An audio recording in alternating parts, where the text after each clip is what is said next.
Welcome to Daily Dharma Listening. In a world that often moves too fast, where noise replaces silence and urgency replaces meaning, this is your quiet space, a return to stillness, to wisdom that echoes from the ancients. If you find yourself yearning for a deeper rhythm, for peace in the chaos, for truth amidst uncertainty, you are exactly where you need to be. Here, we listen not just with ears, but with the soul. If this resonates with you, consider subscribing to this channel. Like, share, and let these teachings ripple through your life and beyond.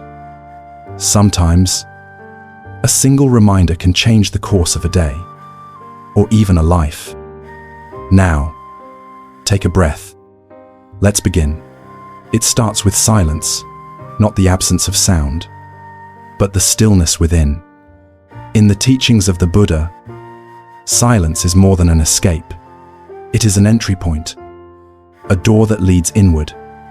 For many seekers beginning the path of Buddhism for beginners, the first lesson is not how to speak with clarity, but how to listen to the breath, to the mind's turbulence, to the world's sorrow, and to its beauty. Life, as you know, is not always orderly. Some mornings begin with the sky heavy and grey, and others with the weight of unseen sorrow pressing on the chest. In these moments, the question echoes in the mind: how do I stay calm and positive when everything falls apart? The answer is not a trick. It is not a motivational quote or a fleeting high. It is something deeper, more enduring. It begins with the realization that calm is not something you find. It is something you return to, like the moon always present behind the clouds. Your peace never leaves you. It is only obscured. Buddhist teachings speak of impermanence. The lotus blooms in the morning, only to close by night. Your pain, your confusion, your fear, they too shall pass. But this is not merely comfort. It is instruction. To understand impermanence is to be free from clinging. You do not need to hold so tightly to what is already slipping through your fingers. That grasping, that resistance, that fear, it is the true source of suffering. And so, you begin to learn, to sit, to breathe, to be. In the beginning, this feels too simple. The modern world praises complexity, yet the Dharma whispers differently. Just sit. Notice the breath. Watch the thoughts.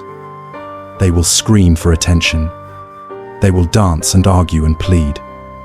But they are not you. There is a story told among monks of a young novice who approached his master with trembling hands. "Master," he said, "my thoughts will not stop. They are wild, loud, relentless." The master smiled, pouring tea into a cracked cup. "Let them be loud," he said, "but you do not need to raise your voice.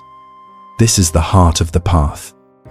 You learn not to silence the world, but to silence your reaction to it. When the storm arrives, you do not chase the wind. You become the mountain. To protect your energy is not selfish. It is sacred. The Buddha often spoke of right effort, knowing when to engage and when to withdraw. Some battles are not yours to fight. Some words are not yours to answer. Some chaos is not yours to fix. The practice is in recognizing this, in guarding your inner flame from winds that were never yours to bear. Many people come to Buddhism in moments of great uncertainty, after a loss, after a heartbreak, when the identity they once wore no longer fits. And in these tender moments, the teachings do not offer a promise of immediate relief. Instead, they offer a path, a way to walk through fire without being consumed, a way to live without fear, not because fear disappears, but because you learn to walk beside it, gently, without letting it hold the reins. There is a phrase in the Pali Canon that translates loosely to, "The mind is a mirror," but only if it is still. When your mind races, it distorts. It shows you the world not as it is, but as your fear sees it. But when you pause, when you sit, when you return to the breath, the mirror clears. You begin to see again, not through the fog of reaction, but through the clarity of presence. In this stillness, something remarkable happens. What once felt unbearable becomes a teacher.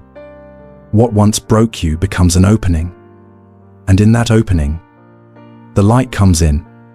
You start to understand the difference between pain and suffering. Pain is inevitable. It visits every life. But suffering, the story we wrap around the pain, the resistance, the why me, is optional. This is not to blame yourself. It is to liberate yourself. You have the power, the agency, the breath. The Buddhist wisdom passed down through generations is not abstract philosophy. It is practical. It is for the mother who wakes up to a job she no longer loves. It is for the student overwhelmed by a future he cannot control. It is for the elderly man sitting alone, wondering if he is still seen. This is not a distant truth. It is here, now, closer than your heartbeat. In time, you will begin to transform your mind, not by forcing change, but by allowing awareness. Meditation, then, is not an escape from life. It is the deepest engagement with it. You sit not to avoid your problems, but to meet them with open hands. When you feel lost, and you will, again and again, remember the Buddhist reminders meant for such days. You are not alone. You are not broken. You are not behind. The path is long, and winding, and sacred. Every breath is a step. Let this moment, now, be one of return. Return to your breath. Return to your body. Return to your calm. You do not need to fix everything today. You do not need to know the answer. You only need to come back to this breath, this presence, this stillness. Let the noise pass like clouds in the sky. Let the fear rise and fall like waves on the ocean. You are not the storm. You are the sky. You are not the wave. You are the ocean. So stay, breathe, listen, and know this: peace is not a destination. It is a direction. Every time you choose presence over panic, stillness over noise, compassion over control, you are walking the path. This is how we find peace in chaos. This is how we live without fear. This is how we protect our energy without apology. And this is how we begin softly, slowly, one breath at a time. Thank you for being here, for listening, for returning to yourself. If this spoke to your heart, share it with someone who may need it. Let the Dharma ripple outward. Subscribe if you haven't. More is to come. This is only the beginning. Part 2. Transform your mind. Transform your world. In the still hours before the world awakens, when the wind barely stirs and the sky hangs like a silent scroll, there is a kind of quiet that feels ancient, a quiet that echoes not with emptiness, but with knowing. In such moments, the mind softens just enough to listen, and in that listening, the first seeds of transformation are planted, not through struggle or ambition, but through presence. This is where the teachings begin, not in grand gestures, but in the unnoticed spaces of your everyday life. To transform your mind is not a distant ideal. It is not reserved for monks in faraway monasteries or sages on mountaintops. The mind, like water, takes the shape of what it touches. If it flows over anger, it becomes sharp and restless. If it rests in kindness, it grows clear and deep. The Buddha did not speak of mind as a problem to be solved, but as a field to be tended. And like any field, it yields fruit only when cultivated with patience. In your daily life, amid errands, deadlines, and distractions, the mind often becomes reactive. A single email can flood the body with tension. A glance from a stranger can feel like rejection. A missed call can spark spirals of worry. These moments seem small, but they are where your mind's pattern is carved. The Buddha taught that suffering arises not from the events themselves, but from the way we perceive them. The habitual stories we tell ourselves, "I am not enough. This always happens to me. They don't respect me." These shape not only our mood, but our reality. So the question becomes, how do you meet your life differently? The answer, once again, is deceptively simple. You begin by noticing the breath, the thought, the body. Before the reaction becomes a habit, you pause, you breathe, you listen inwardly. This is how you learn to respond instead of react. The gap between impulse and action is where transformation lives. It is the gate between unconscious suffering and conscious living.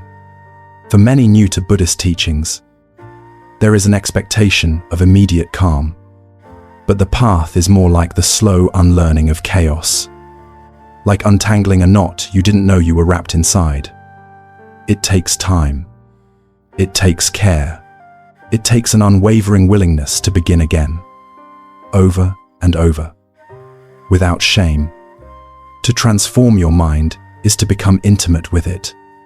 To observe your anger not as an enemy, but as a teacher. To welcome your fear not as weakness, but as a guide. To sit with discomfort without fleeing. And in doing so, to see that the discomfort does not last forever.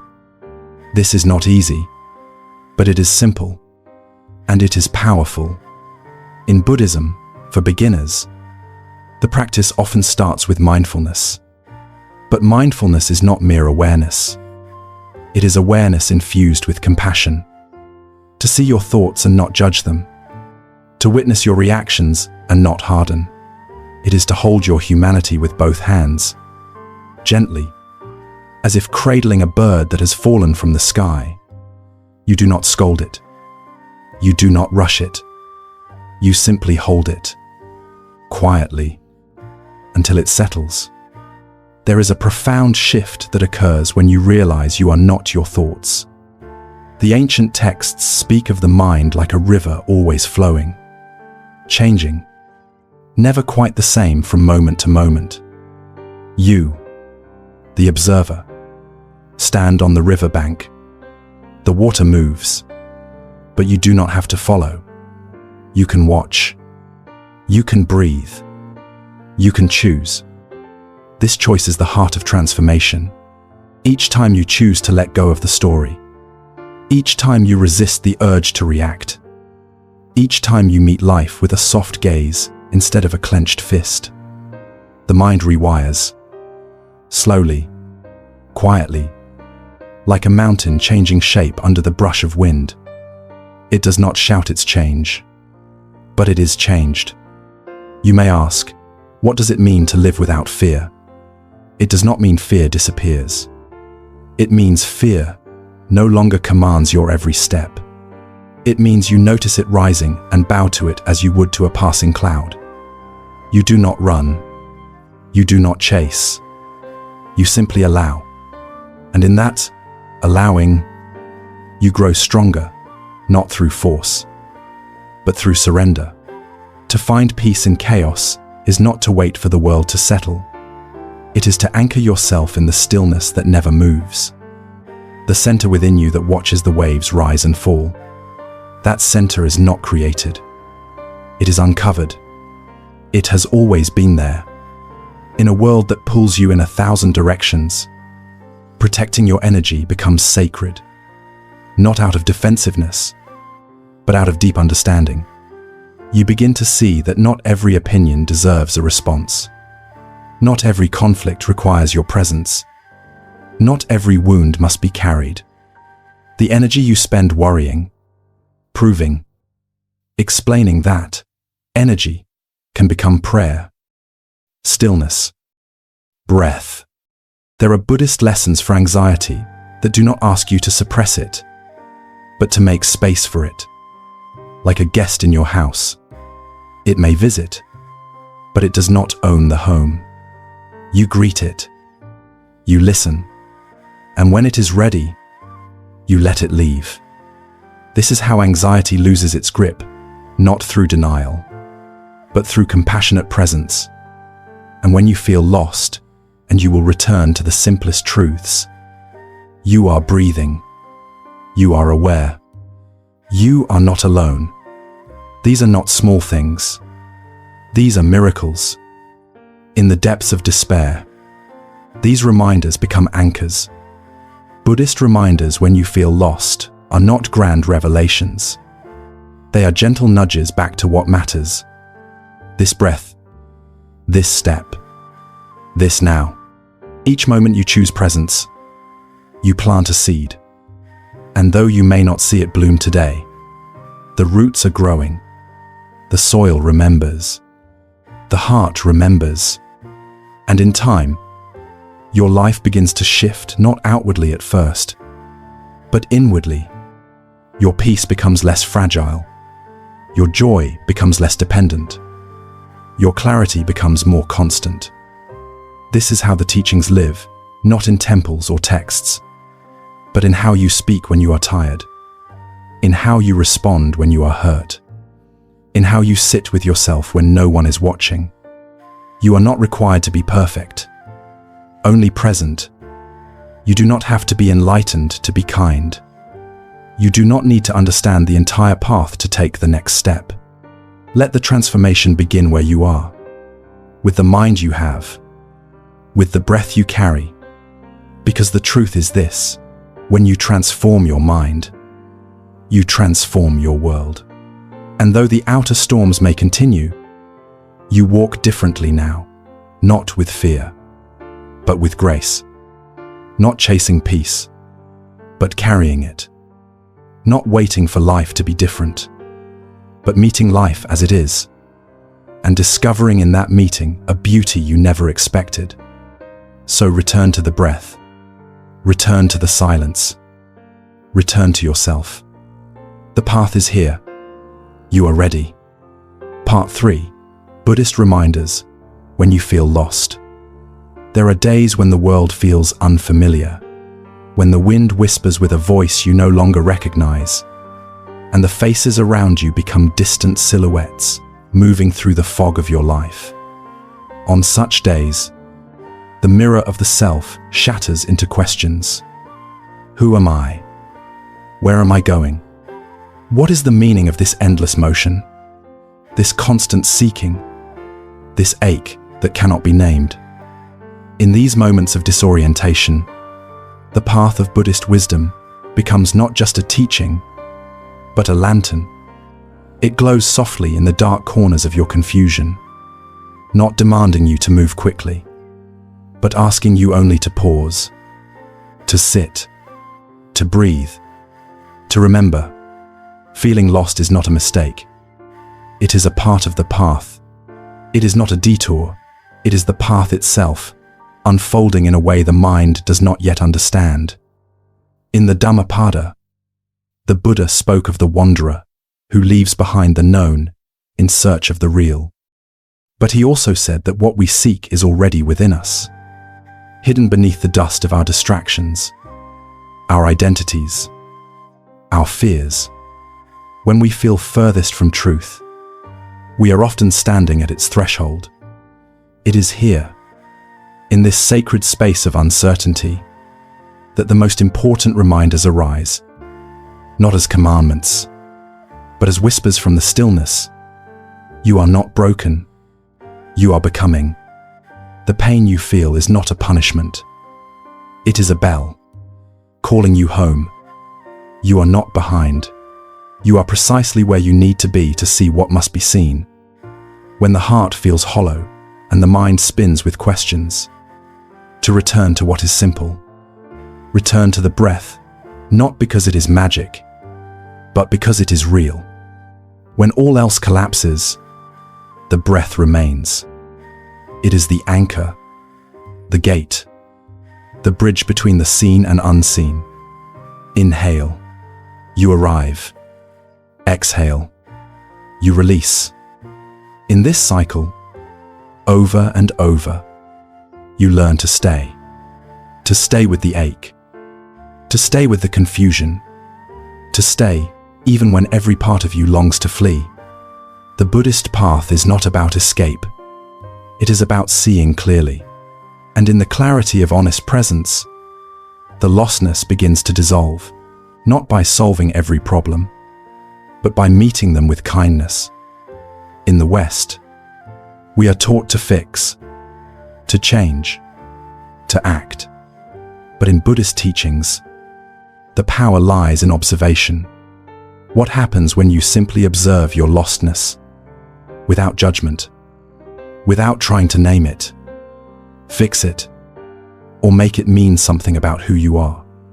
It becomes just another wave, temporary, moving.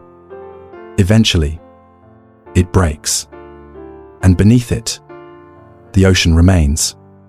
There is a story of a monk who wandered into the forest after losing everything: his family, his home, even his sense of faith. For days he walked in silence, hoping for a sign, a revelation, a direction. But the forest offered only the rustling of leaves, the cry of birds, the breath of the wind. Until one morning, as he sat beneath an old tree, the sun broke through the canopy and touched his skin. Nothing was said. Nothing changed. And yet, in that single moment, he realized he had never been alone, that even in his most lost hour, life was still speaking to him, just not in words. This is what it means to find peace in chaos. Not by silencing the chaos, but by learning to listen beneath it, to recognize that, within every moment of despair, there is a pulse of life, a reminder of the vastness you are a part of. You are not your confusion. You are the awareness holding the confusion. You are not the darkness. You are the candle still flickering in its midst. And so, the practice continues, not as a linear journey, but as a spiral. You come back to the same lessons again and again, but from a deeper place. The reminder is not new, but you are. Protecting your energy during times of spiritual fatigue is an act of compassion.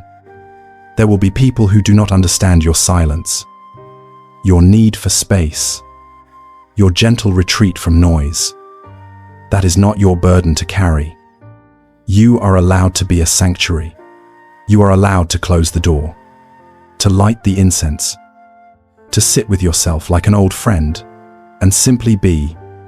The mind will say you are falling behind, that others are clearer, happier, more certain. But the Dharma reminds us, comparison is the thief of presence. Your path is not theirs. Your timing is not theirs. And there is no finish line, only deepening. In this way, Buddhist reminders, when you feel lost, are less about answers and more about returning. Returning to the body, returning to the breath, returning to the truth that has never left you. Even when you doubt, even when you rage, even when you forget.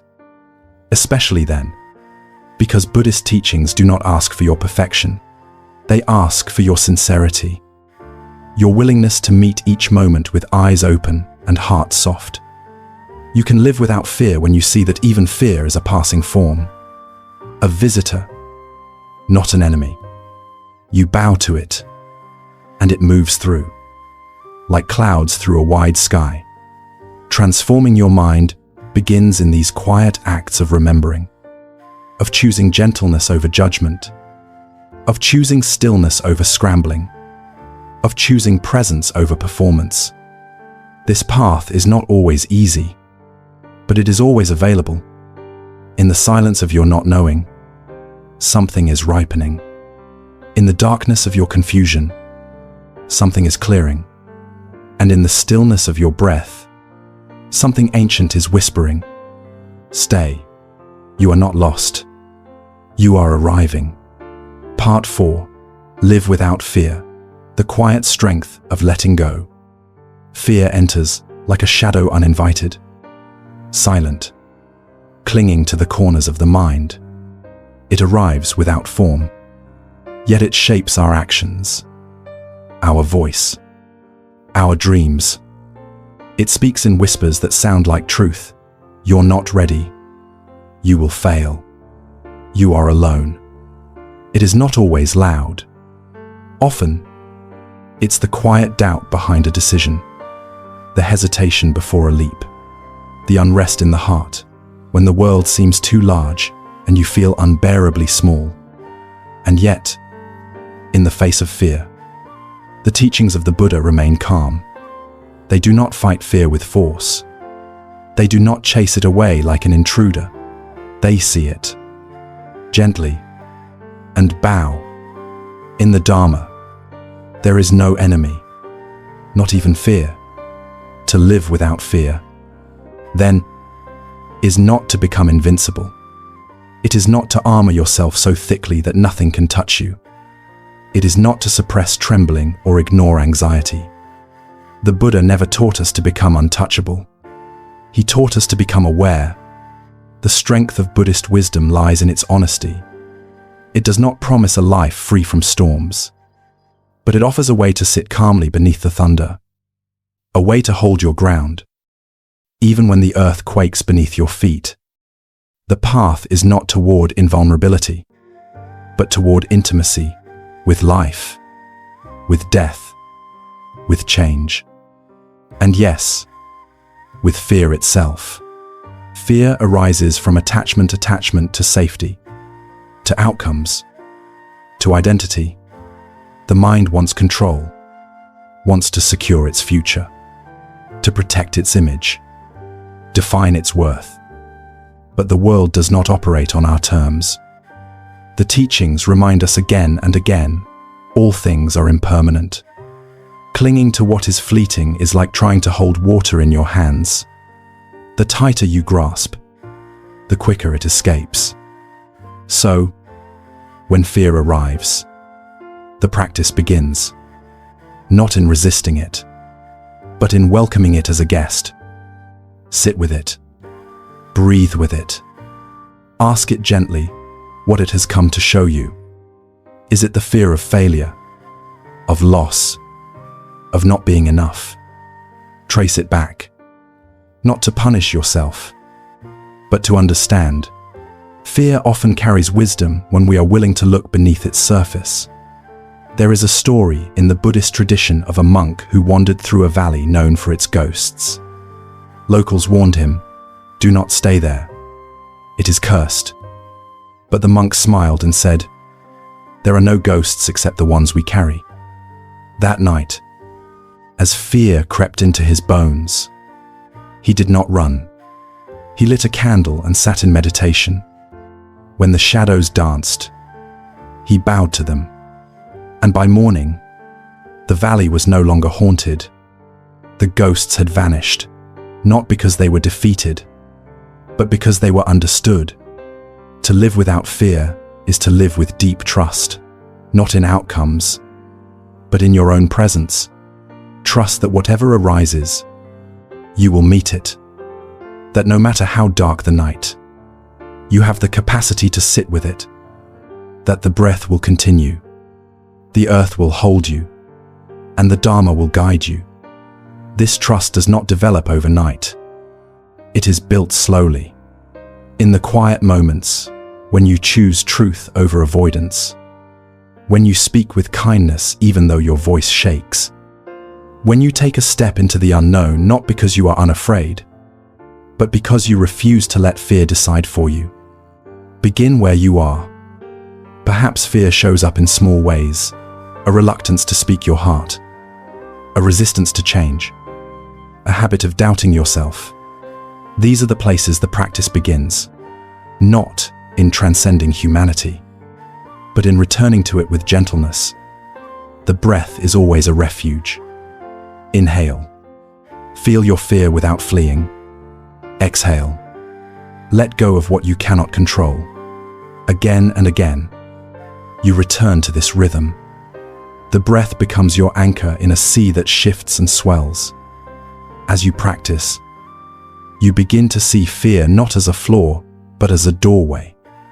It points toward the edge of your growth.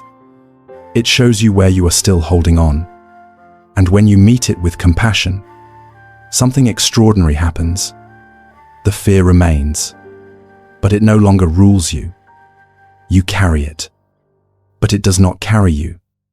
This is the quiet strength of letting go, not giving up, but releasing your grasp, allowing life to unfold without needing to force it, trusting that even in uncertainty, you are supported. You do not need to have all the answers. You only need to remain present. When you let go of the illusion of control, fear begins to lose its power. You see that most of what you fear is imagined, that the mind, left unchecked, spins stories of catastrophe. But in the simplicity of this moment, this breath, this body, this awareness, none of that is real. The practice of mindfulness becomes your sanctuary. It teaches you to see clearly, without judgment, to feel deeply, without being overwhelmed, to act wisely, without clinging to results. And in this space of calm awareness, fear softens. It loses its grip. It becomes just another wave in the ocean of being. Even when fear returns, and it will, you are not shaken. You recognize it as familiar. You sit with it. You breathe. And you remember, you are not alone. Countless others walk this path. Countless hearts tremble and continue forward anyway. You are not failing because you are afraid. You are learning what courage truly means. To protect your energy in a world fueled by fear is an act of love. Turn off the noise. Step away from the chaos. Come back to the earth beneath you, the sky above you, the breath within you. These are your companions. They have never left you. And when the world feels too heavy, remember this: the Buddha walked through suffering too. He sat beneath the Bodhi tree not to escape fear, but to meet it fully. And what he found there was not more fear, but liberation. You are capable of the same. Do not rush. Do not push. Do not fight yourself. Just return. Return to stillness. Return to breath. Return to the truth that fear is not your enemy. It is your mirror. And when you see clearly, you no longer need to be afraid. This is how you begin to live without fear, not because life becomes easier, but because you become more spacious, more grounded, more real. You live not by avoiding the storm, but by learning to stand in it with eyes open and heart steady. You live not by erasing fear, but by embracing it as part of your awakening. This is the path. This is your strength. This is your freedom. Part 5. How to stay calm and positive when life feels overwhelming. There comes a season in every life when the wind no longer sings, but howls. When the once familiar paths twist into unfamiliar turns, and the days unfold like unanswered questions. You try to keep pace, to stay present, to remain soft in a world that demands hardness. but the weight of everything begins to settle into your shoulders, into your chest, into the silence that surrounds your deepest thoughts. It is here, in the heart of overwhelm, that the teachings of the Buddha reveal themselves not as distant ideals, but as quiet companions walking beside you. You are not alone in your tiredness. You are not weak for feeling heavy. There is nothing wrong with needing to sit down amidst the journey and simply breathe. The world teaches us to go faster, to achieve more, to respond quickly, to always be in motion. But the Dharma reminds us of another rhythm, a slower one, an ancient one, the rhythm of the breath, the rhythm of the earth, the rhythm of impermanence. When life feels overwhelming, the first practice is to return to the body, which is always in the present moment. Return to the breath, which asks for nothing and yet gives life. Return to the stillness that exists underneath the chaos, the stillness that is always there, but often hidden behind the veil of urgency. It begins with one breath, then another, not to fix anything, but to remind you, you are here. You are alive. You are capable of meeting this moment, just as it is, not all at once, not with grand solutions, but with quiet presence. Buddhist teachings do not offer shortcuts. They offer space to see clearly, space to feel fully, space to move gently. In the depth of overwhelm, we often forget that we are allowed to pause. That resting is not failure. That stepping back is not weakness. That stillness is not inaction. It is wisdom. To stay calm and positive when the world asks you to crumble is not an act of performance. It is an act of protection. It is learning to protect your energy, not with walls, but with boundaries, not with escape, but with discernment. The Buddha spoke often of right effort, which does not mean relentless effort. It means wise effort, knowing when to act and when to rest, when to speak and when to listen, when to offer and when to receive. In moments of mental exhaustion, when thoughts crowd like restless birds and the heart aches with a weight that cannot be named, we often try to think our way out. But the mind, when overwhelmed, rarely leads to clarity. This is why the breath is the gateway. It does not require understanding. It does not need permission. It simply is. Breathe in. Let the air fill your body like soft light. Breathe out. Let go of what cannot be controlled. This practice is not about perfection. It is about presence. You may still feel the weight, but you are no longer fighting it alone. You are meeting it, holding it, becoming tender enough to carry it differently. Overwhelm often arises when we try to hold the future all at once, when we try to solve tomorrow's storms with today's breath. But the Dharma teaches, the present is enough. This step, this breath, this moment. You are not meant to carry everything. You are only meant to be here.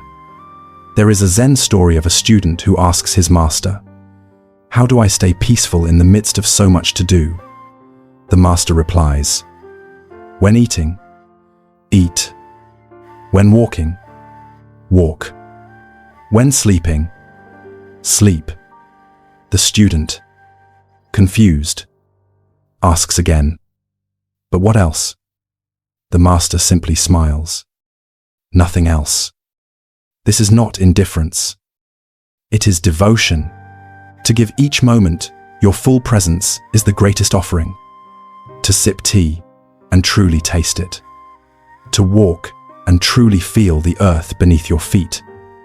To speak and truly mean what you say. This is the path. This is the remedy. Staying calm is not about suppressing emotion. It is about widening your awareness to hold the emotion, to feel the grief without being drowned by it, to acknowledge the fear without becoming it, to welcome the doubt without letting it define you. This is how you stay whole while everything around you trembles. Buddhism for beginners often starts with simple mindfulness, yet within that simplicity is great power.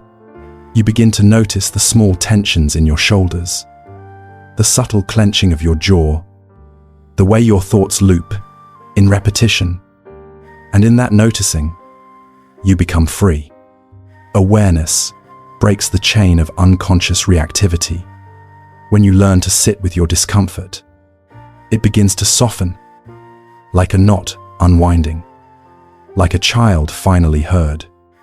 The mind settles, not because the world has changed, but because you have returned to yourself. And in this calmness, positivity is not forced, it arises naturally, not as toxic optimism, but as grounded hope, a quiet knowing that no storm lasts forever, that every breath is a new beginning, that even in the darkest soil, the lotus prepares to bloom. This is how you transform your mind, not by escaping struggle, but by changing your relationship to it, by seeing it not as a curse, but as a teacher, by realizing that peace is not the absence of difficulty, but the presence of clarity in the midst of it. When life feels too much, slow down. When the noise grows louder, listen more deeply. When your body aches, rest it. When your mind races, return to the breath. These are not acts of retreat. They are acts of remembrance. You are not behind. You are not failing. You are learning to carry life with open hands. You are learning to find peace in chaos. You are learning to live without fear. You are learning to be here. And that is enough. So let this be your reminder. Let it wrap around your heart like a warm cloth. There is nothing wrong with you. You are allowed to be tired. You are allowed to pause. You are allowed to let go. Because beneath all of it, beneath the stress, the striving, the sorrow, you are still whole. And the calm you seek is already within you, waiting not to be created, but to be remembered. If these words have touched something quiet in you, share them with someone who may also need to hear them. Like this moment. Let your peace ripple outward. Subscribe to this channel, Daily Dharma Listening, so these teachings may continue to find you in the moments you forget the path. We are walking together, even in silence. Breathe deeply. You are doing beautifully. Keep going. Gently. Part 6. Protect your energy. The art of sacred withdrawal. In the quiet hours just before dawn, when the world still sleeps and the wind moves through the trees like a forgotten chant, there is a sacred invitation waiting. Not in the noise, not in the urgency, but in the silence. The invitation is simple. Come home to yourself. Come back from the world's demands, the expectations, the comparisons. Return to the untouched space within you, the one not shaped by praise or criticism, not sculpted by fear or longing. This, the Buddha said, is where freedom begins. But before freedom, there must be recognition. Recognition that your energy, your attention, your peace, your clarity is not an endless well. It is sacred. It is finite. And in a world that constantly pulls at it, learning to protect your energy is not a luxury. It is a necessity. It is, in the deepest sense, a form of wisdom.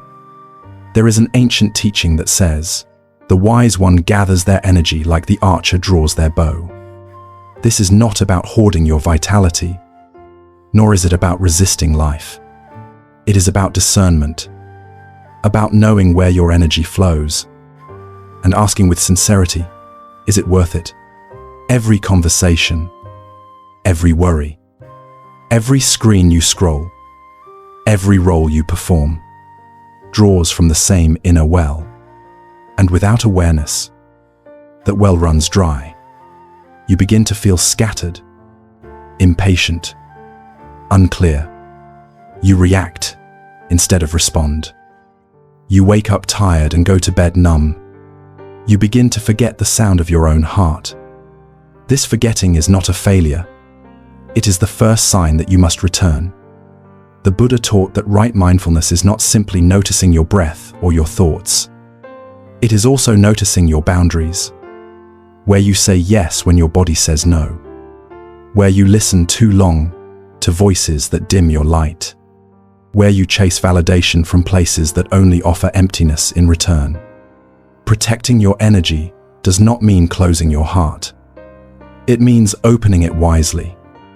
It means knowing that not every noise deserves your attention, that not every storm is yours to walk into, that your peace is a temple, and you get to choose who enters. This is the art of sacred withdrawal, not running away, but stepping back, not isolating out of fear, but retreating with intention. In the forest monasteries of Thailand, monks spend long periods in solitude, not to escape the world, but to see it more clearly. They return to the stillness not to avoid life, but to deepen their capacity to meet it. You don't need to go to a forest to do this. Your retreat can be as simple as turning off your phone, as deliberate as saying no, as quiet as sitting with your tea in the early light. These small acts are not trivial. They are revolutionary in a world that thrives on constant access and relentless output. To withdraw is not to be less available to others. It is to become more available to truth. Protecting your energy means protecting your clarity.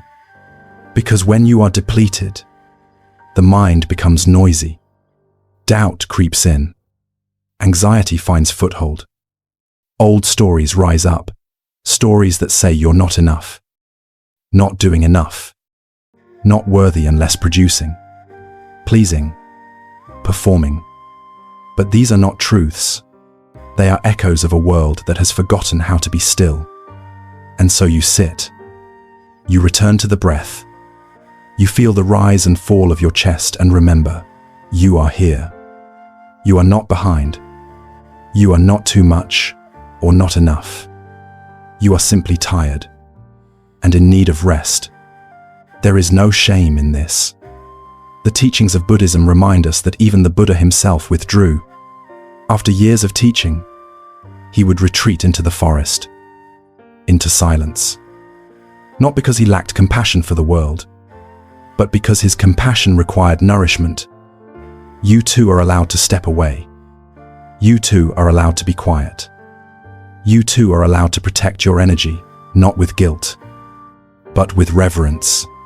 When others question your withdrawal, when they label it as cold or selfish, remember, those who misunderstand stillness are often lost in their own noise. You are not responsible for explaining your peace to those who do not seek it. Let your life become a rhythm engaging, then returning, giving, then receiving, speaking, then listening to the silence beneath it all. And in that silence, listen carefully. You may hear something you've been longing for, your own voice, the one untouched by fear, the one not shaped by comparison, the one that speaks not to impress, but to align. When you live from this place, your energy no longer leaks into every direction. It gathers. It deepens. It becomes steady like a mountain, fluid like a river, open like the sky. And others will feel this. They will not know what has shifted, only that your presence feels different, calmer, clearer, like standing in a field untouched by wind. Your energy becomes medicine, not only for yourself, but for those you meet. This is how the Dharma moves in the world. Not always through words or doctrines, but through energy, through presence, through the quiet clarity of a being who has returned to themselves. So take this moment, now, to check in. Where is your energy going? What are you feeding with your attention? What stories are you watering with your inner voice? Are they aligned with your truth? And if not, breathe. You do not need to shame yourself. You only need to return. Let this be your practice today. Protect your energy like you would protect a flame on a windy night. Cup it with both hands. Shield it from noise. Let it glow in the dark. You are not here to burn out. You are here to burn steadily, to carry the light of your own awareness through this life with grace. You are not required to answer every call. You are not required to heal everyone. You are not required to explain your boundaries to those who have never respected them. You are required only to stay close to the truth of your being, and that truth is spacious, and soft, and wise. So rest when you are tired. Withdraw when you are overwhelmed. Speak only when the words are aligned. Act only when the heart is clear. And love quietly, wisely, without exhausting yourself. This is the way. This is the teaching. This is your permission to be whole. Part 7. Buddhist wisdom for the moments you cannot control. There are days when the tide rises without warning, when the sky turns without your consent, when everything you thought you could manage slips through your fingers like grains of sand. Plans unravel. Expectations dissolve. People change. Life bends in directions you didn't choose. And you find yourself standing in the center of a moment that refuses to be shaped by your will. In that still point, between resistance and surrender, the question stirs quietly. What now? This is not a question of solutions. It is a question of presence. It is the soul's whisper in the face of chaos. And it is here, precisely here, that Buddhist wisdom arrives, not as a doctrine to memorize, but as a lantern to hold. You are not alone in your helplessness. In fact, to feel the edge of control is to begin to awaken. For much of life, the illusion of control is strong. We believe we can shape outcomes, protect what we love, predict what will unfold. But this illusion, though comforting, is fragile. And when it breaks, as it always will, we are left not with answers, but with awareness. The Buddha taught that the root of suffering lies in attachment, not only to people or possessions, but to how we think life should unfold. This is not an indictment. It is a compassion. It is the reminder that your suffering is not a sign of failure. It is a natural response to clinging to what is constantly shifting. To be alive is to feel the full spectrum of uncertainty. And Buddhist teachings do not try to remove this uncertainty. They teach us how to sit inside it with grace. What do you do when a loved one grows distant and you cannot bring them back? What do you do when the news brings sorrow after sorrow and your heart feels raw from its breaking? What do you do when your health, your job, your dreams turn in directions you never asked for? The answer is not to fix. The answer is to see, to meet the moment exactly as it is, not as you wish it to be. This is not passive. It is the deepest kind of engagement. To meet life directly, without distortion, requires tremendous courage. It means letting go of the story, letting go of the narrative that you must control everything to be safe, to be loved, to be at peace. There is a freedom in this letting go, a fierce, quiet liberation. You stop fighting reality. You stop swimming upstream. You begin to float, not out of defeat, but out of wisdom. This is what it means to live without fear. Not to banish fear from your life, but to understand that even in the presence of fear, you can be steady. You can be kind.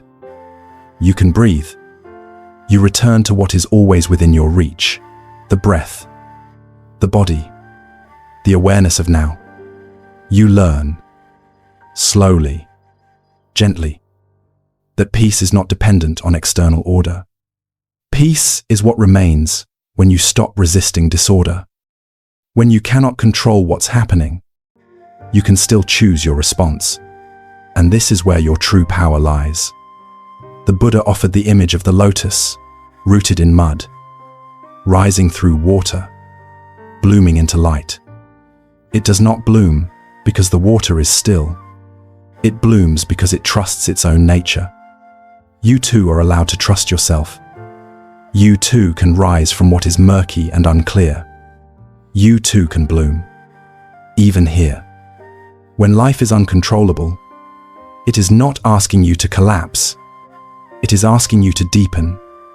Let this become your practice. Do not grasp. Do not push. Do not escape. Stay. Witness. Allow. Feel the wave of emotion without needing to name it. Watch the thoughts arrive without needing to follow. Let life pass through you like wind through trees. This does not make you passive. This makes you grounded. In the Zen tradition, there is a phrase, let the 10,000 things come and go. The 10,000 things are all that life throws at you: grief, joy, change, praise, loss, fear, love. You do not need to cling to any of them. You do not need to run from any of them. You simply let them pass through. And when you do this, something astonishing happens. You realize you are not those things. You are not the chaos. You are not the emotion. You are not even the thought. You are the awareness behind it all. This awareness is unshaken, untouched, unmoved by what moves across its surface. It is like the sky. No matter how many storms pass through, the sky remains.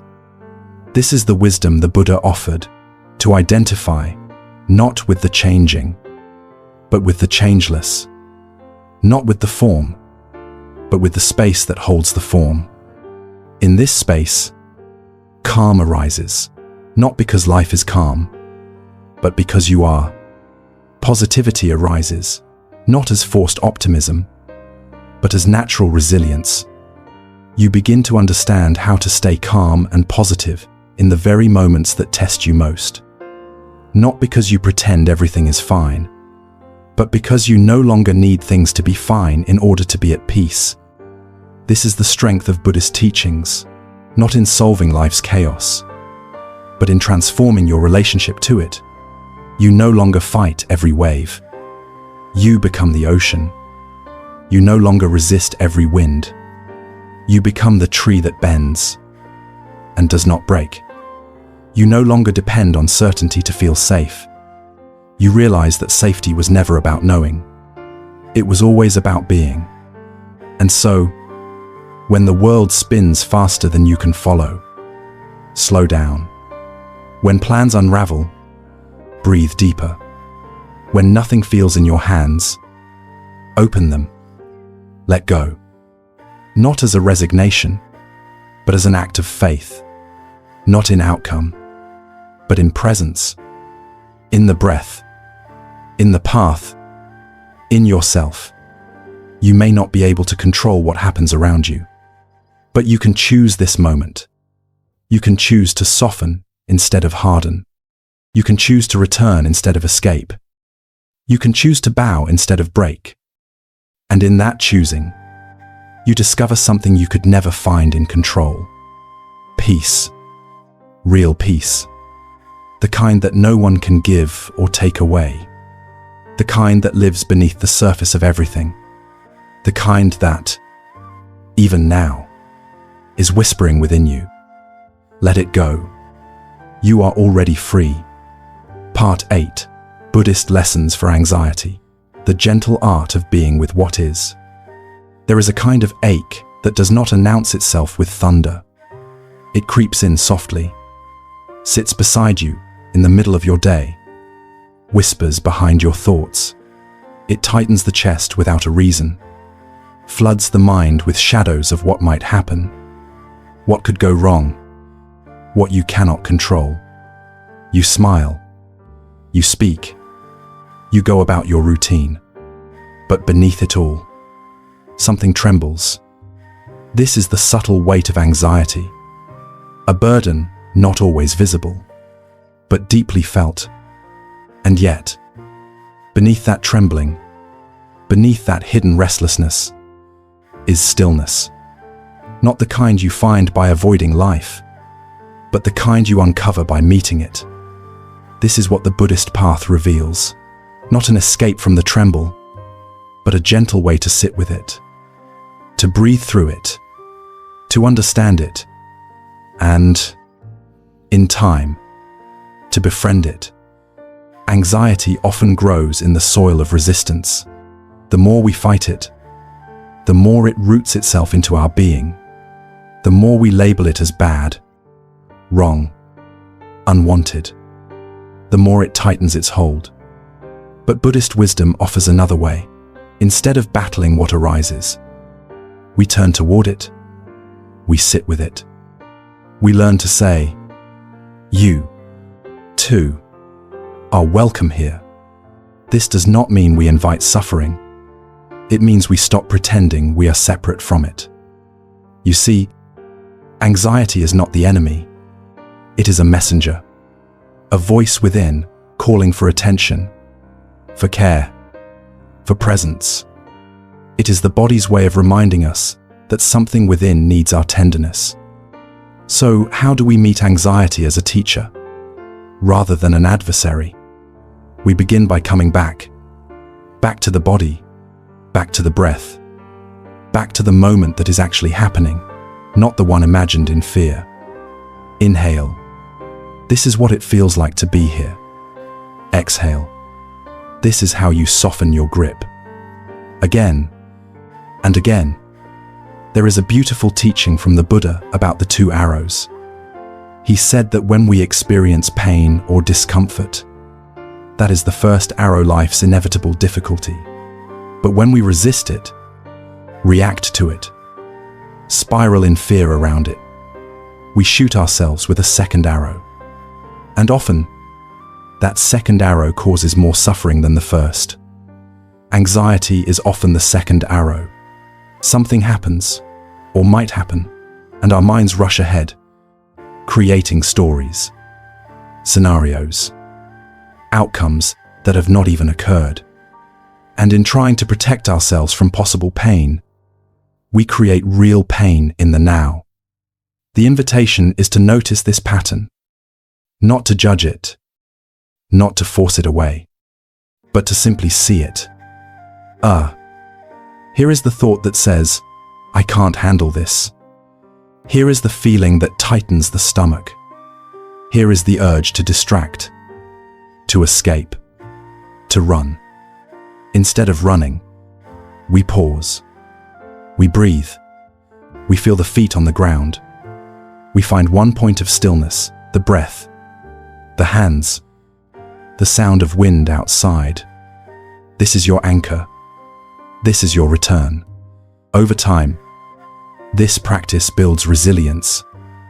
You learn that you can feel discomfort without drowning in it, that you can experience anxiety and remain rooted, that you are larger than the feeling, that you are not broken, you are alive.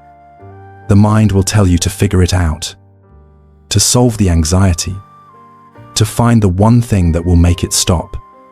But Buddhist teachings remind us that some things are not meant to be fixed. They are meant to be felt, witnessed, allowed to pass. Anxiety, like a wave, will rise, but it will also fall. Your job is not to hold the wave back.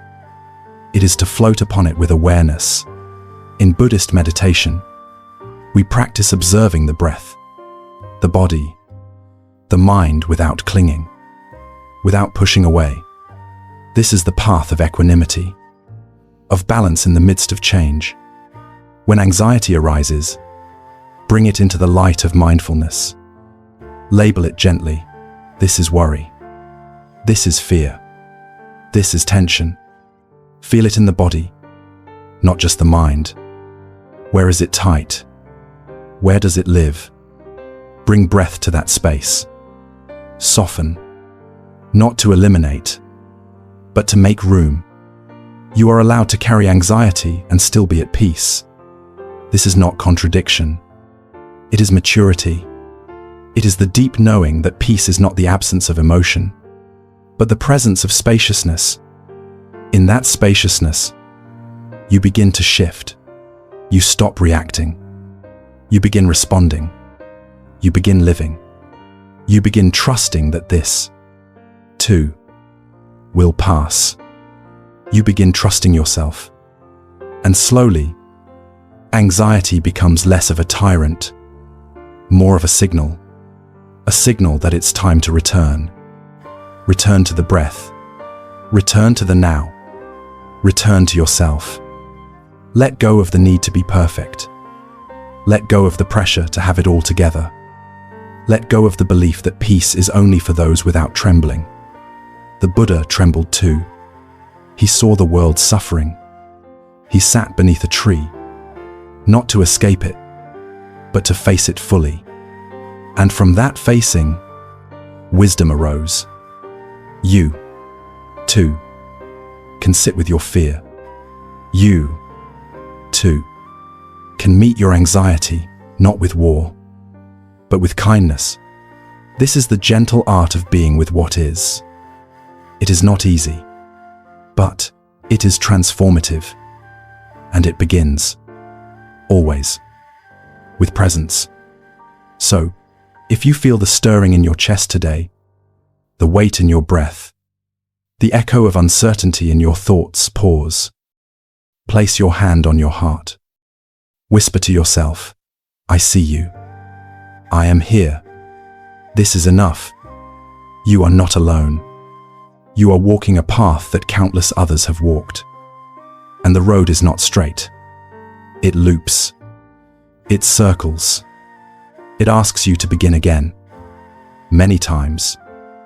But every time you return, you deepen. Every time you sit, you strengthen. Every time you feel, you heal. Let this be your practice.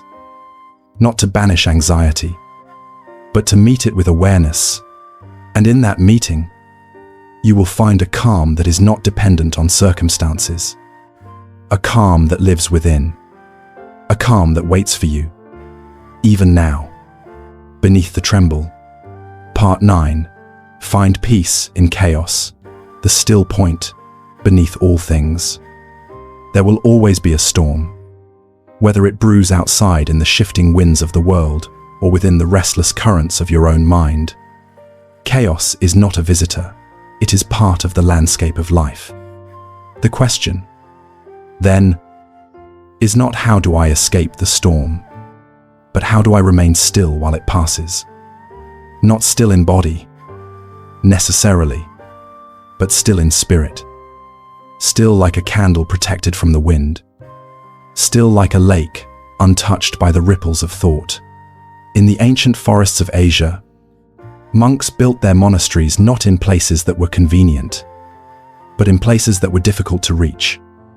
Climbing those mountains was not a retreat from life, but a conscious return to its essence. Amidst the rocks, the cold, the isolation, they sought not silence from noise, but silence from the mind's inner chaos. For even there, at the top of the world, the thoughts followed. The only difference was that up there, stripped of distraction, they had to look directly into their own minds. You do not need to go to a mountain to find peace, but you do need to begin where the chaos actually lives, within. Chaos is not always loud. Sometimes it appears in the form of constant doing, the need to fix, to adjust, to control every outcome. Sometimes it hides behind ambition, disguised as productivity. Sometimes it dresses itself as worry, masked as care.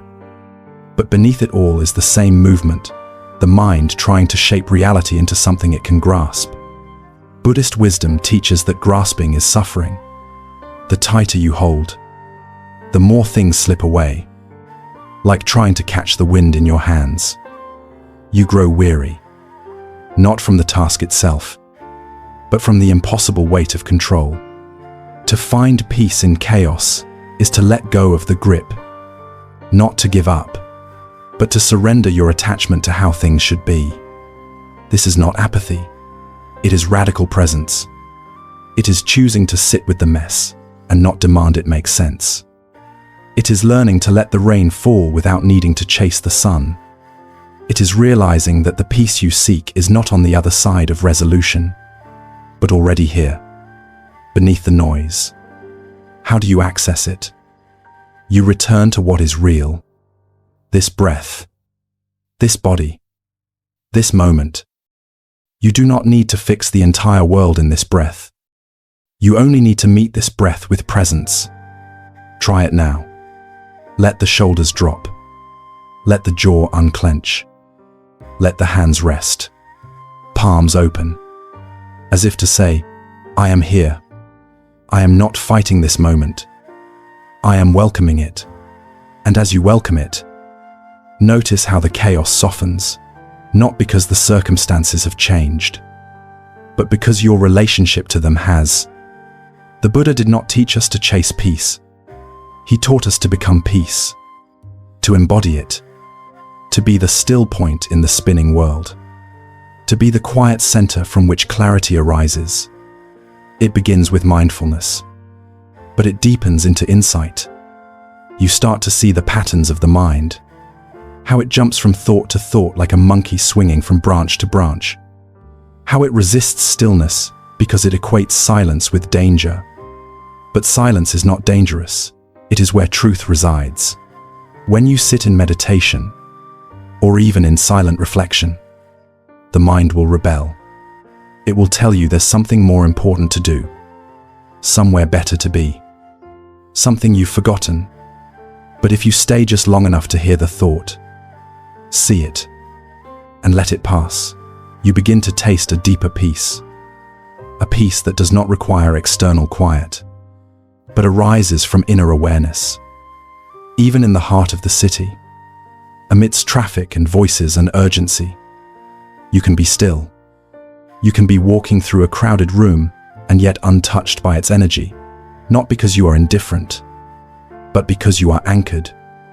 This anchoring is what it means to protect your energy. It is not about avoiding life. It is about engaging with it from a rooted place. You see the news, but you are not consumed. You feel the emotion, but you are not drowned. You notice the noise, but you do not lose your rhythm. You hold your center like a lamp in the night, knowing that the light you tend within is your greatest offering. And when chaos comes knocking, because it will, you do not panic. You do not run. You meet it like an old friend. You bow to it and say, "Yes, I see you. Come sit." You learn to sit with what is difficult, not because it feels good, but because avoiding it only makes it stronger. The practice of facing what is real is the practice of liberation. Every time you return to the present moment, you are practicing peace. Every time you allow discomfort without reaction, you are practicing strength. Every time you breathe instead of flee, you are practicing courage. This is not a path of perfection. It is a path of honesty. And on this path, you will forget. You will get caught. You will lose your way. But each time, you will remember again. And each remembering will be deeper, more sincere, more whole. Eventually, even the forgetting becomes part of the practice. Eventually, even the chaos becomes part of the peace. Let this be your reminder.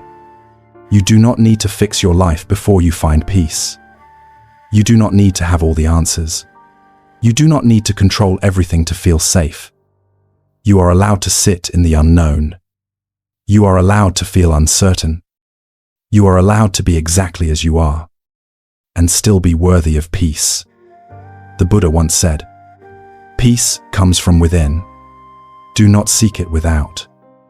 And so you return, not to escape, but to embrace, not to shut out the world, but to walk through it with softness, not to pretend chaos doesn't exist, but to remember that it does not define you.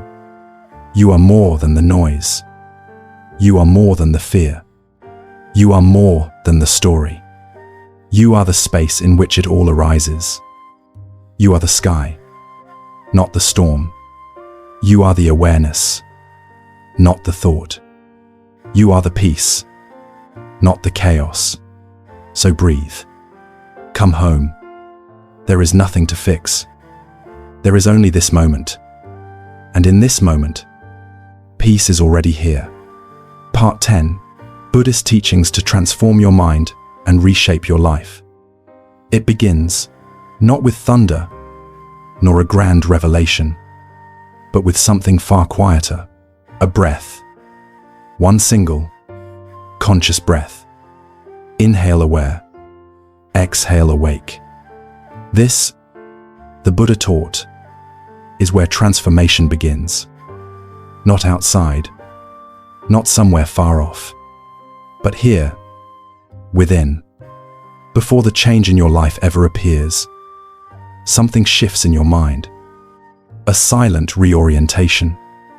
A moment of presence amidst the noise.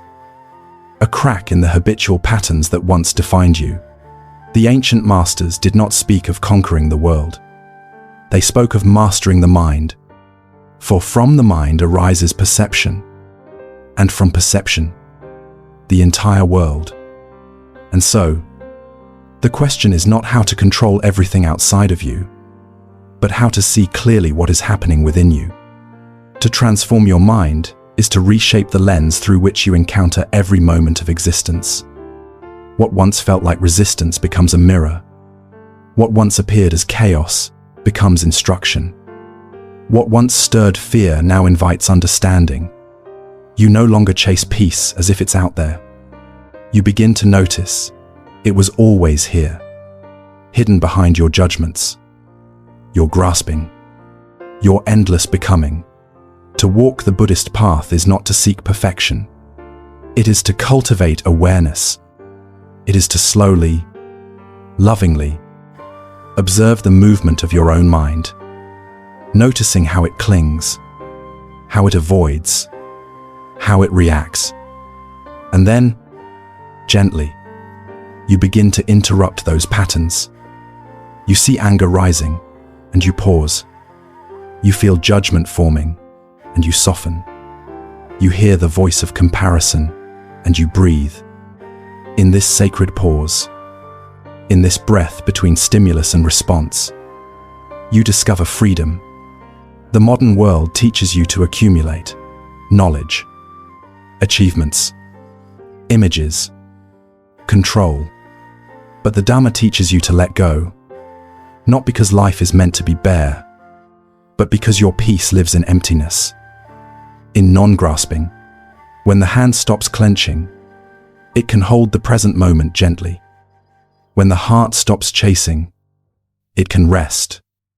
Buddhist teachings for beginners often start with the Four Noble Truths, not as abstract doctrine, but as living truths etched into the fabric of every moment. There is suffering. There is a cause of suffering. There is an end to suffering. And there is a path that leads there. This path is not something you walk once. It is something you remember, again and again. Each time you wake in the morning with the weight of anxiety, each time you catch yourself in a spiral of thought, each time the world does not go as planned, and yet you return to your breath, to your center, to your choice. Transformation is slow, but it is certain. When approached with mindfulness and compassion, the lotus, after all, does not bloom by tearing open its petals. It opens from within, in silence, in its own time. So, too, does the mind.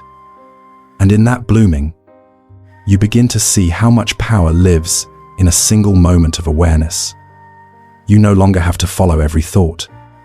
You no longer have to be ruled by emotion. You realize the mind is a river, and you can step onto the shore. You can watch the current without jumping in. You can choose which thoughts to feed and which to let float by. This is not detachment. This is love without entanglement, presence without possession. You start to engage with life more deeply, not from craving or fear, but from clarity. You speak with honesty, not aggression. You act with intention, not compulsion. You offer without needing something in return. And this changes everything. Your relationships shift, not because others change, but because you stop demanding that they be anything other than what they are. You begin to listen with a quiet mind, with a heart that doesn't rush to fix. You hold space. You allow silence. You meet people where they are, not where you want them to be. And in this, your own suffering softens. The Buddha often reminded us that suffering is not only pain, it is the added story we wrap around it. The resistance, the grasping, this should not be. But life is as it is. To meet it directly, without the extra layers, is to free yourself. You transform your mind, not by force, but by seeing clearly how things are arising and how you respond. You begin to see your habits, not to condemn them, but to bring them into light. You begin to feel your wounds, not to be defined by them, but to offer them space to heal. And in this practice, your life becomes the path. Every commute, every argument, every moment of boredom or beauty becomes part of the training. You ask yourself, am I present? Am I reacting or responding? Am I awake or asleep within this moment? And when the answer is asleep, you do not scold yourself. You simply awaken again. Return. Inhale. Exhale. Begin again. To live in this way is to live without fear, not because fear disappears, but because you know how to hold it. You know how to sit beside it without running. You know how to bow to it and say, you may stay, but you do not rule me. This is strength, not in domination, but in stability. In a world that asks you to be loud, being still is revolutionary. In a world that asks you to compete, being compassionate is radical. In a world that confuses motion with progress, being grounded is freedom. So you walk gently.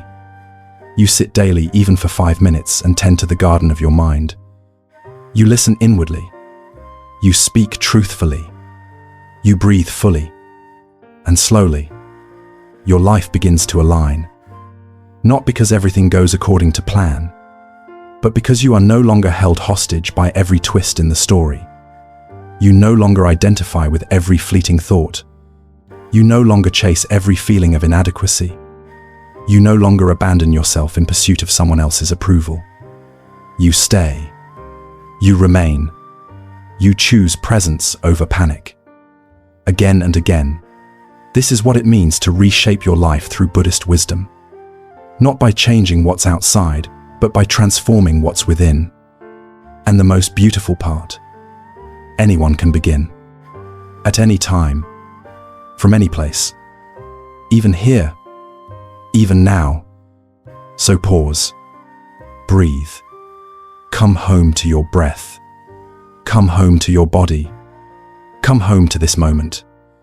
The path has been waiting, not outside, but within you. Let the transformation begin. Let your mind become your refuge, not your battleground. Let your life become the practice. And in this becoming, discover a joy that does not depend on outcome, a peace that does not waver, and a clarity that carries you forward, step by step, breath by breath.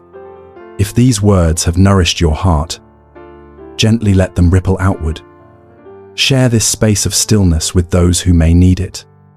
And subscribe to Daily Dharma Listening so that these teachings may continue to reach you in the moments you need them most. May your mind be steady. May your heart be kind. May your path be lit with wisdom. Part 11. The Path of Returning. Buddhist reminders when your heart forgets. There is a quiet sorrow that arises not from tragedy, but from distance, a kind of ache that lives in the space between who we are and who we have momentarily forgotten to be. This sorrow doesn't always come with tears or loud grief. Sometimes it comes as a numbness, an indifference, a silent sense that something essential has drifted. And though everything on the outside may appear normal, inwardly you know, you've wandered. But in Buddhism, to wander is not failure. It is simply movement. And the path is not a straight line. It is a spiraling, circling, ever-deepening return. The Buddha never demanded that we never forget. He only invited us to remember again, to come back to the breath, to the body, to the now, not as a grand act of enlightenment, but as a gentle remembering, a soft homecoming. You may find yourself, in this moment, feeling distant from your own clarity. You may have woken up in a fog of self-doubt, or found yourself reacting in ways you thought you'd grown beyond. You may feel like you've stepped off the path, or lost the rhythm of your practice, or hardened in places that used to be soft. If so, let this be a reminder. The path never left you. It's here, under your feet, always beneath the next step you choose to take. To return is a sacred act, and returning begins not with effort, but with permission. You are allowed to forget. You are allowed to lose your way. You are allowed to begin again. There is no shame in wandering. What matters is the moment you decide to stop running, to sit still, to listen again to the quiet voice inside that says, "Come home. Come home to your breath. Come home to your senses. Come home to the ground beneath you, the sound around you, the feeling in your chest." You don't need to understand what went wrong. You don't need to fix anything right now. You only need to return to this moment. That is where healing begins. The mind, when it forgets, creates noise. It builds stories. You're not doing enough. You've failed. You should be further by now. But Buddhist wisdom asks, what if you don't believe those stories? What if you let them arise and pass like clouds across the sky? What if you return not with guilt, but with love? There is a practice called beginner's mind. It means meeting each moment as if for the first time, without expectation, without the weight of past successes or failures. Just presence. You sit, not because you are advanced, not because you have mastered the teachings, but because you are here, and that is enough. Buddhism for beginners is not a stage to graduate from. It is a state to remain in. A mind that stays curious. A heart that stays open. A being that stays humble enough to keep beginning again. In the beginning, you may have sat in meditation to escape anxiety, to calm the chaos. But as you return, you see, it is not about escape. It is about relationship, about being with what is, even when what is feels uncertain or painful.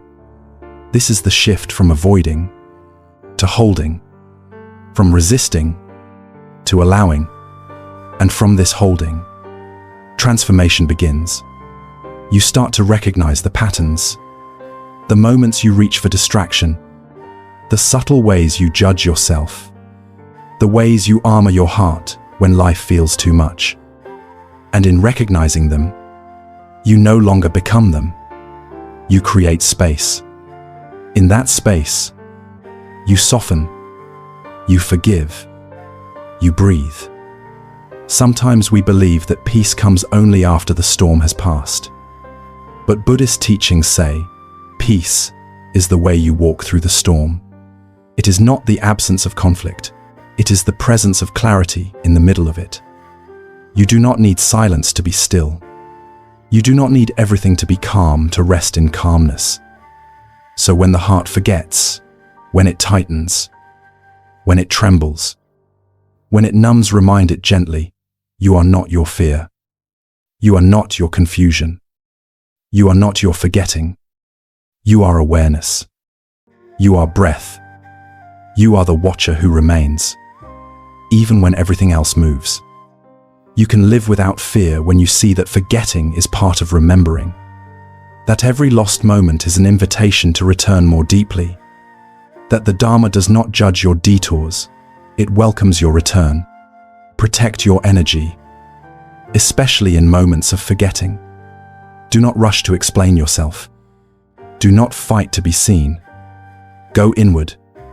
Create a small sanctuary within your breath, a space where you can sit without performing, where your worth is not tied to your productivity, where you are simply allowed to be.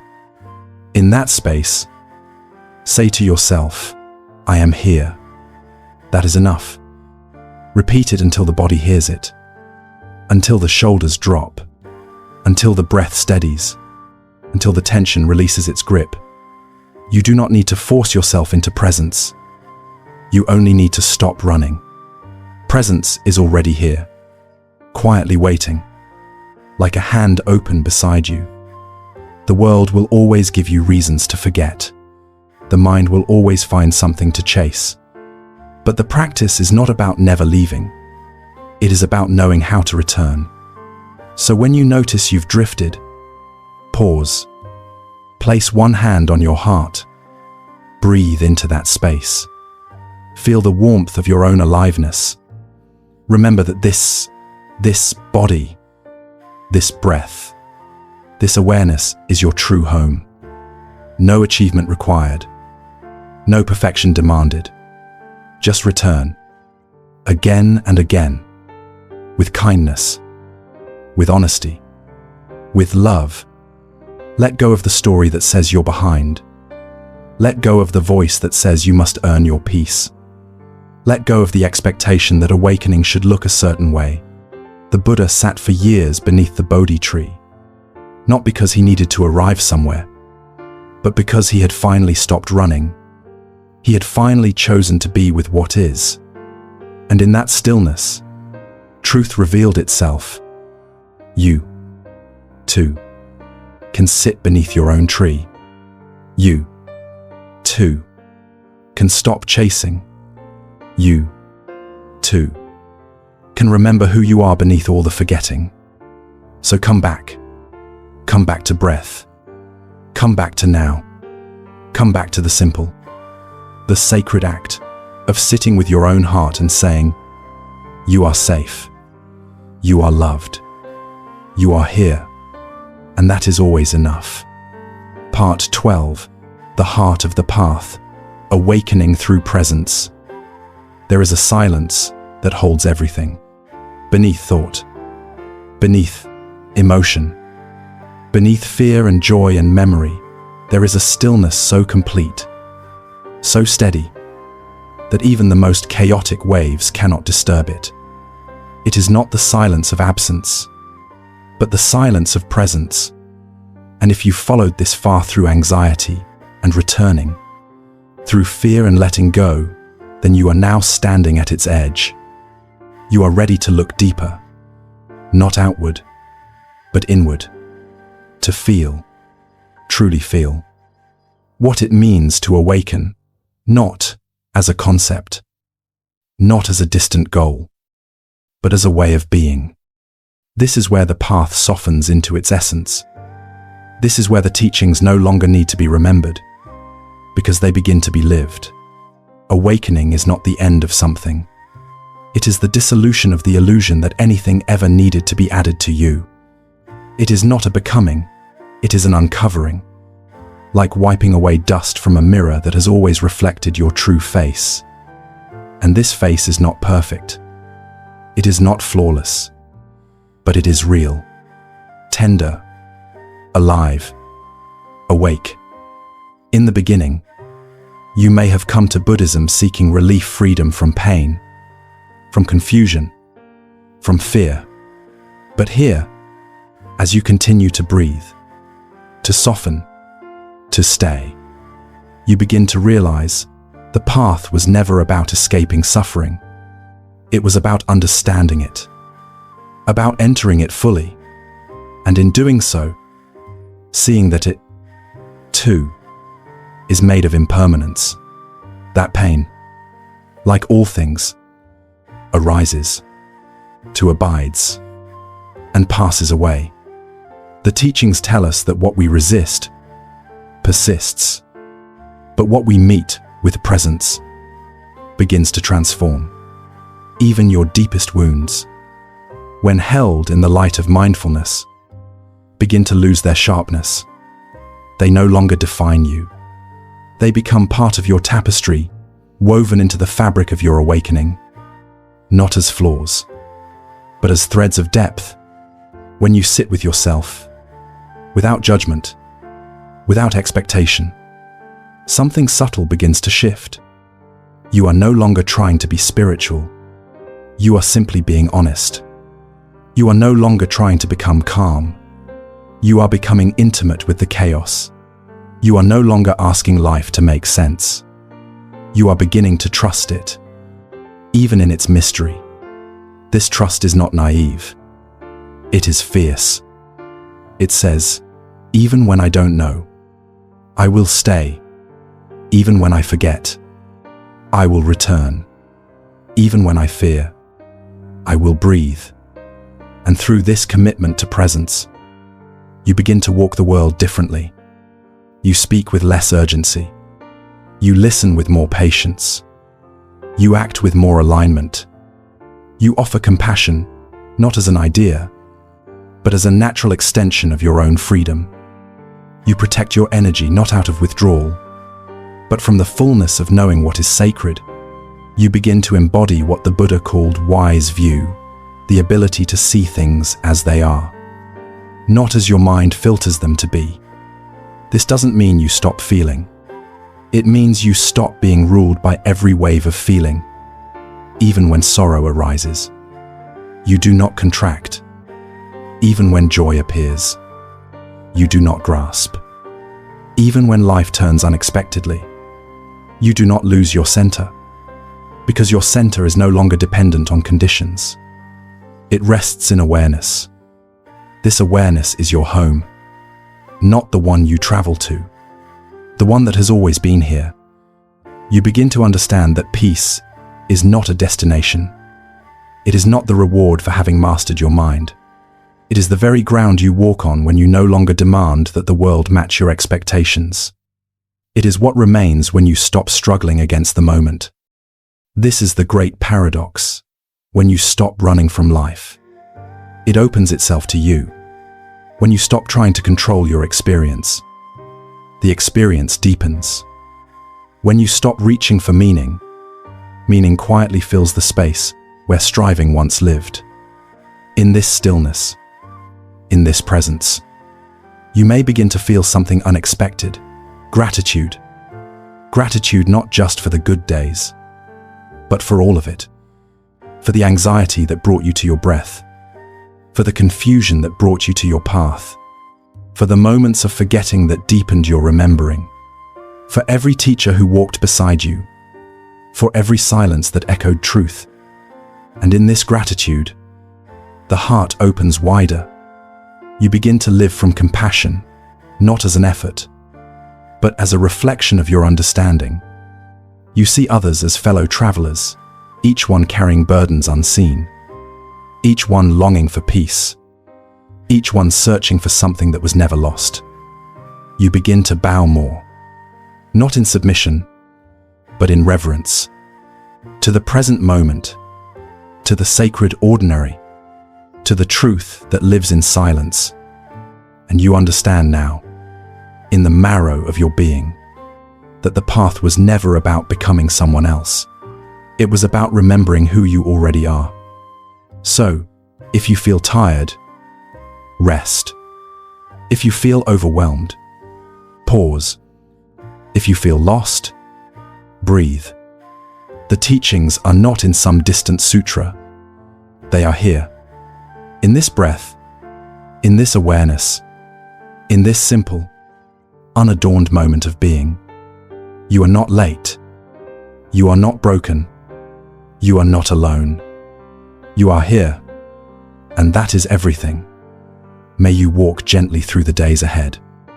May you continue to return, again and again, to the truth that you are enough, exactly as you are. And if these words have been a mirror, a companion, a light, let them ripple beyond you. Share them. Let others know they are not walking alone. And if you feel called, subscribe to Daily Dharma Listening, so that these reminders may continue to find you in the moments you forget.